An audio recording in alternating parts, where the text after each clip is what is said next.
Pemerintah dan Perserikatan Sepak Bola Seluruh Indonesia, PSSI, akan mengganti semua rumput di Stadion Jakarta International Stadium, JIS. Hal itu diputuskan setelah rumput di JIS dinilai bermasalah oleh Chairman Karya Rama Prima Komal Mustaqim. Seperti diketahui beberapa pihak pada hari Selasa 4/7 melakukan inspeksi terhadap JIS. Hal itu dilakukan sebagai langkah renovasi JIS ke depannya.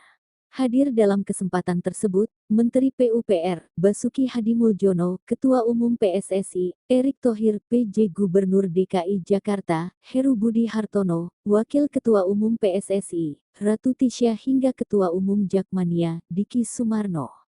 JIS saat ini masuk dalam opsi stadion yang bakal jadi venue Piala Dunia U17. Jadi sebelum FIFA melakukan pengecekan, harus dilakukan inspeksi dulu secara internal. Lebih lanjut, Menteri PUPR, Basuki Hadimuljono menegaskan kalau rumput lapangan JIS harus diganti secara menyeluruh.